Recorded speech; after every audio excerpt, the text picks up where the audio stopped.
est-ce que vous avez pensé l'après-vous? Ce jour-là, après moi, on dirait depuis maintenant, je dois penser après moi sur n'importe quand, ça peut arriver.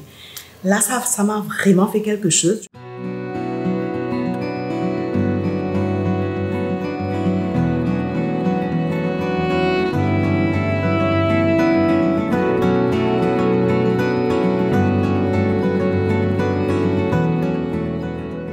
Je suis Chantal Casse, la maman de Jean-Sébastien, hôtesse de l'air retraitée depuis 8 ans. On a 3 enfants, 2 filles et un garçon.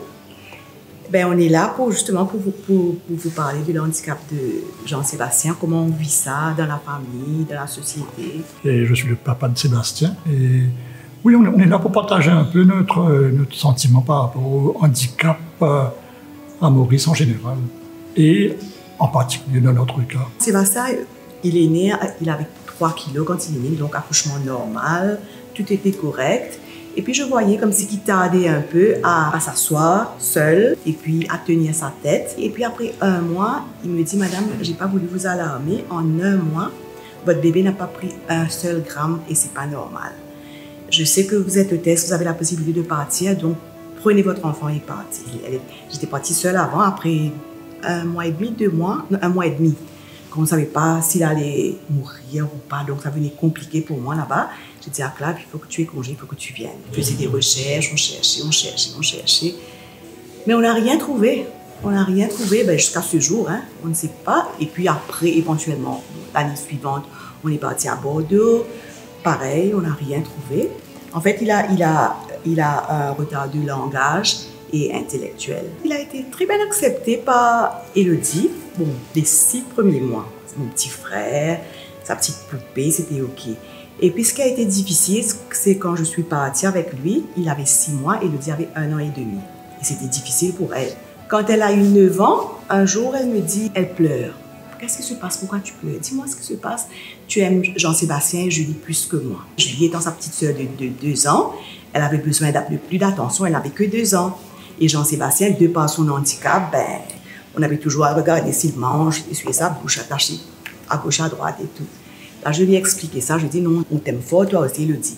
Et à ce moment-là, son papa et moi, on s'est parlé, on a dit bon, après avoir mis les 2 petits au lit, on va prendre tous les jours, et le dit 30 minutes, à elle toute seule, comme si. Notre situation aujourd'hui, c'est qu'on est séparés, mais on s'entend très bien. Et Jean-Sébastien, avec le handicap, fait qu'on sera toujours en communication. Il faut toujours être, même séparés, l'entourer en tant que parent. Moi, à un certain moment, je me disais, avant mes 60 ans, comme ça, si jamais il m'arrive quelque chose, je serai déjà habituée dans ce home-là. J'avais pensé comme ça avant. Et puis, une fois aussi, il y avait une réunion à l'école, à l'APIM, où Jean-Sébastien est. Ce jour-là, j'ai eu une douche froide. Moi, je suis assez positive. Je n'ai pas pensé vraiment à l'avenir parce que tout est OK. J'avais mes parents, sa maman était là, nous, comme parents, on était là. Et ce jour qu'il y a eu la réunion, là, la psychologue nous dit, parlez-nous de vos enfants et tout, introduction et tout là. Et puis, est-ce que vous avez pensé l'après-vous? Là, ça m'a vraiment fait quelque chose. Parce qu'il n'y a pas de structure adaptée à Maurice pour accueillir les personnes porteuses de handicap comme dans un foyer. Le but principal du foyer, c'est le point de départ, c'est l'après-nous. Pendant que les parents sont encore là, ils peuvent plus prendre charge, c'est comme ça. Donc, c'est une structure d'accueil. Depuis qu'on a lancé le projet, on a pas mal de retours de parents qui souhaiteraient avoir une structure d'accueil pour quelque temps, pour pouvoir souffler, un week-end, une semaine, pour partir en vacances. Un premier témoignage que j'ai eu, c'est une mère de 80 ans passés, dont le fils a 50 ans, et qui m'a confié qu'elle priait pour que son fils meure avant elle. Et là, dernièrement, il y a une sœur qui m'appelle, qui me dit, bon là, j'ai une sœur qui est handicapée, mes parents ne sont pas là, elle vit avec nous aujourd'hui.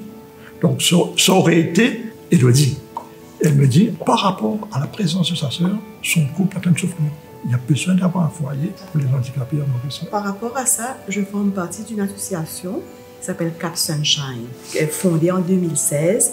C'est justement, c'est une fois le mois, on prend les enfants, c'est pour laisser souffler les parents. En principe, c'est les samedis, on les prend toute une journée. On va les emmener McDo, ils aiment chanter, faire karaoké, danser, tout ça. Ce jour-là, pour les parents, Ça, c'est Ton jour. C'est fondé par Medjay Fokshan, qui est en Suisse, mais elle fait le va-et-vient entre la Suisse et ici. C'est une Mauricienne. Elle avait un fils handicapé qui est décédé malheureusement en 2009. Et là-bas, elle formait partie d'une association et elle a pensé aux enfants mauriciens. Elle l'a fait ici.